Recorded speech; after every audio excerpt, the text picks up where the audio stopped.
Hello, and welcome to the Jared Hurst podcast. This podcast is about understanding ourselves, others, and the tools that you can use in order to transform your life. So, this week we're going to be talking about creating joy from within. Now, I want you to think about a time in your life, a time that you have been pursuing something, a time that you have been building something new. Can you think about a time in your life where you were building something? You started going to the gym and you were working towards a new figure, a new you. You started that diet and you were working towards something new, a new business, a new hobby, a new interest. There's something in your life, it's brand new, you're excited about it, you're enthusiastically pursuing it, and you're feeling on fire. You have joy, you have excitement, you have enthusiasm. And then what happens? Have you had a moment where you're pursuing this thing with all that you have? And then what happens is you start to feel down. You start to feel sad and you don't know what's going on. Where did that fire go? Where did that joy, excitement, enthusiasm go to? It was there just a moment ago. And all of a sudden, here you are pursuing your dream, pursuing this new version of yourself, or whatever it might be that you're looking for in life. And you've gone from being on top of the world to feeling down.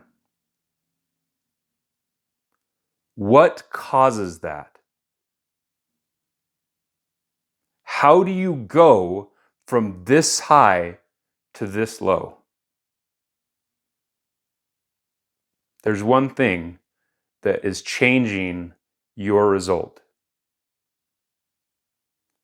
You've started to put your joy in things outside of yourself. When you started, you were doing it for you.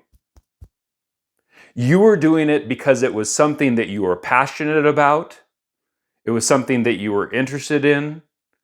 You wanted to feel healthier. You wanted to feel stronger. You wanted to accomplish something.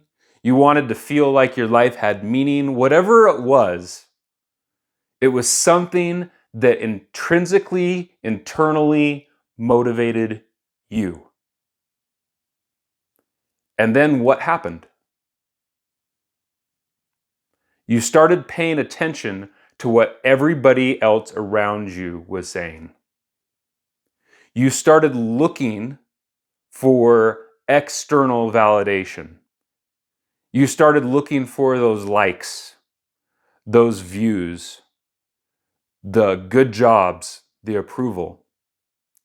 When you first started and you were pursuing what you wanted, you got that approval. You got those likes, those views, that external validation. And that's not a bad thing. It's okay to enjoy and appreciate the praise and admiration of others. But here's the difference. You went from having that be a byproduct to being the goal. It wasn't about what you wanted anymore. You put your source of joy in the reaction of something outside of yourself. And maybe it wasn't validation. Maybe it wasn't likes. Maybe it wasn't praise. But maybe it was a result. And you put all of this effort into building this thing, and then it didn't turn out the way that you wanted it to. When you put your happiness in things outside of yourself, then that thing is responsible for your joy and your happiness.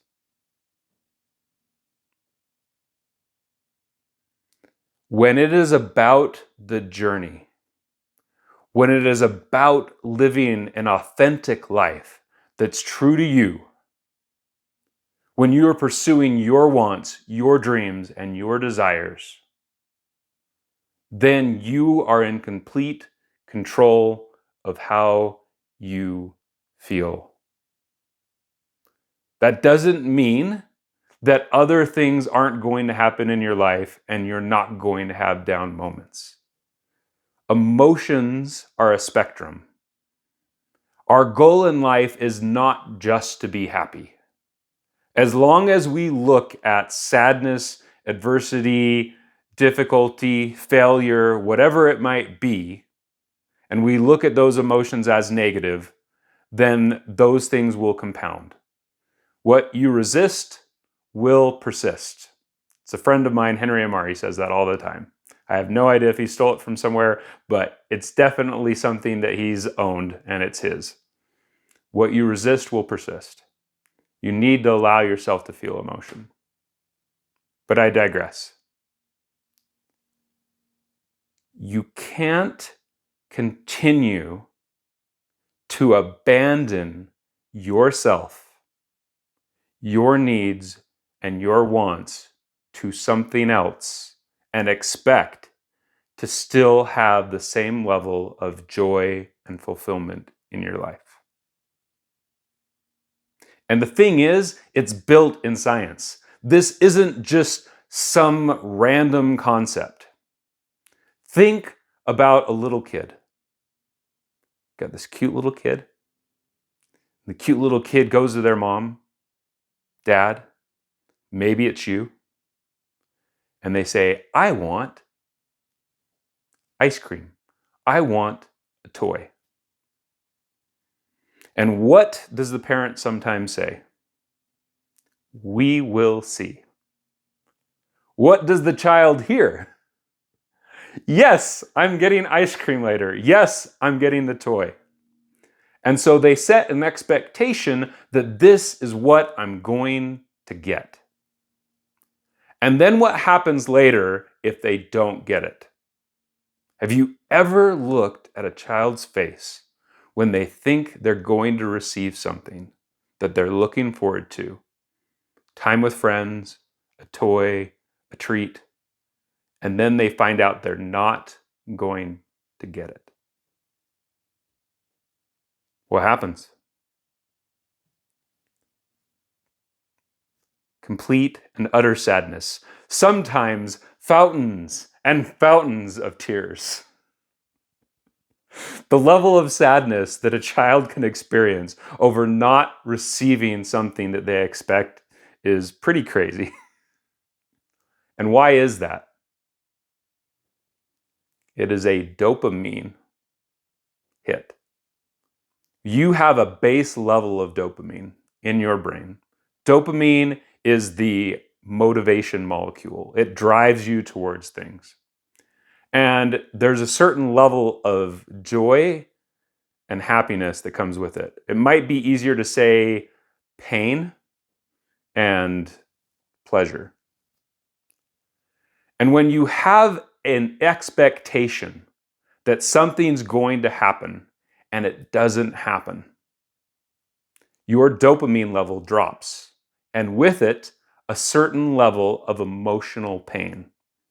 It's biological, it's chemical. It is there to drive you towards things that are rewarding in order to get us to make things happen.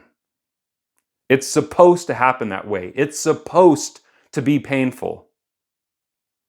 But that's what you're doing every time you put your results in somebody else's hands. Every time you look to yourself and say, they aren't messaging me as much as I would like. They are losing interest. Sadness. Worry.